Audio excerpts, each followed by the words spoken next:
रामकृष्ण हरी मंडळी. चला तर आपण व्हिडिओला सकाळी सकाळी सुरुवात केलेली आणि आता ज्येष्ठ देवपूजा वगैरे झालेली आहे. चला म्हणजे आता स्वयंपाकाची तयारी. तर मी गावात आठवडी बाजार असतो शुक्रवार, तर तिथून अशी कच्ची टमाटे आणली होती पाहिजे अशी. तर याची चटणी खूप आवडते आम्हाला सर्वांना. तर म्हणलं चला आज ही टमाटे चांगली धुवून घेतलेली, मिरची पण धुवून घेतलेली, कारण हिरवी मिरचीची टमाट्याची चटणी करायची. लसण अद्रक सगळं व्यवस्थित करून घेतलेले, कढीपत्ता घेतलेला आहे. तर त्यात पहिले मी काय करणार आहे, टमाटे धुवून कोरडे झालेले तर हे अगोदर चिरून घेणार आहे बारीक. आणि चिरून पण मी इकडं विळी नाही कट केलेले, कारण वेळी चांगली धारदार आहे आणि मी कधी वेळीनं कधी चाकून अशा पद्धतीची वेळी, तर वेळीने कट करून गेले. अशा बारीक मोठ्या फोडी कशा पण चालतात, कारण कसे आपल्याला ह्या फोडी चांगल्या भाजायच्या, तव्यामध्ये हो कढईमध्ये हो अशा चांगल्या भाजून घ्यायच्या. भाजल्यानं काय होते, कारण हे गावरान टमाट्यात जास्त आंबट असतात, तर भाजलं ना की थोडंसं आंबटपणा कमी होतो आणि टेस्ट पण छान लागते. त्यामुळे मी असे भाजून घेणार आहे. आता कट करून झालेले. बाहेर आज आठवडा झालं, इकडं पाऊस नाही.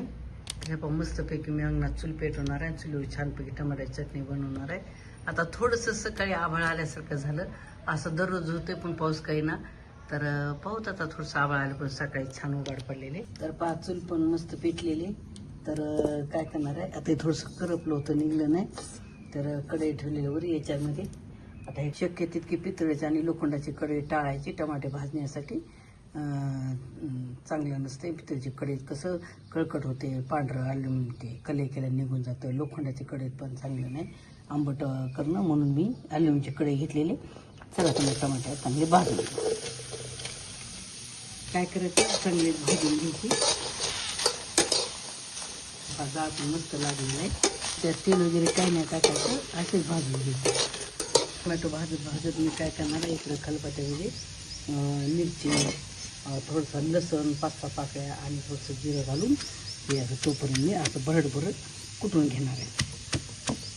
टमाट्याची चटणी आंबट असल्यामुळे थोडंसं तिखट जास्तच लागतं, कारण आंबटपणा मोडतो ना कमी तिखट टाकल्यावर, तर त्यामुळे झणझणीचं पाहिजे म्हणून थोड्याशा भरपूर मिरच्या घेतलेल्या. त्याला मी जास्त बारीक पण नाही केलेली, थोडीशी भरड ठेवलेली. चला आता इकडे भाजले का बघू टमाटे, भाजले मिरची, हे पण काढून घेऊ. कढईतमध्ये मी टमाट्याची फोडी भाजल्या कढईतच मी धुतली नाही, याच्यातच मी फोडणी करणार. तेल कमी जास्त आपल्या आवडीनुसार टाकू शकतात. हे पण मस्त गरम झालेले. आता त्याच्यात मोहरी घाल, छान फुलली. आता जिरं घातलं, तर लसूण घातला. लसूण आपण मिरचीमध्ये पण टाकलेलं आहे, त्यामुळे कट करून टाकला थोडासा. आता त्यानंतर कांदा, बारीक कट केलेला कांदा पण घातला. ते टमाट्याच्या पुढे भाजल्यानंतर थोडंसं कडे आपण करपल्यासाठी लागतं. छान लालसर कांदा होऊ द्यायचा मिरची. त्यानंतर आपण कुठलीही मिरची पण घातली. मिरची आणि कांदा थोडं लालसर होईपर्यंत परतून घ्यायचं. कढीपत्ता घातला. कांदा मस्त लालसर झालेला आहे. कांदा आणि मिरचीचा ठेचा. त्यामध्ये काय करायचं, हळद घालायची, थोडीशी पावडर, थोडीशी धना पावडर, हिरवी मिरची घातली पण थोडंसं कलर येण्यासाठी, लाल तिखट थोडंसं, थोडीशी कसुरी मेथी घातली, नाही घातली तरी चालते. हलवून करायचं. याच्यात भाजलेल्या टमाट्याच्या फोडी घालायच्या, कारण जाळ खूप लागला म्हणून मी थोडंसं बाहेर वडलेलं आहे. त्या कढई बिलकुल करपलेली नाही, कारण टमाटो भाजल्यामुळं ती काळपटपणा आला. कढईला आपण धुतली नाही ना, त्यामुळं. आता हे काय करायचं, चांगलं याच्यात पीठ घालून घ्यायचं, तर झाकण टाकायचं कमी जाळावर. दिली घेऊन नुसार मीठ घालायचं, थोडंसं मोठं शेंगदाण्याचं कूट घालायचं. मुगाची डाळ पण घालू शकता, पण मी मुगाची डाळ भिजवायची विसरली, नाही घातली तरी चालते. ठेमीर घालायची भरपूर. तयार झाली पाहिजे.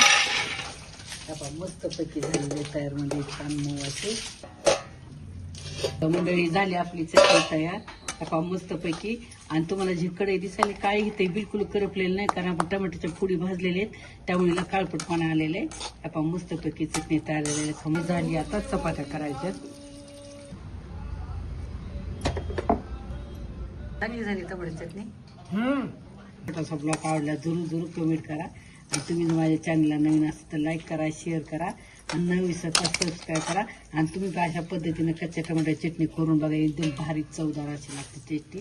चला मग पुन्हा भेटू पुढच्या असं नवीन व्हिडिओमध्ये. धन्यवाद. रामकृष्ण हरी.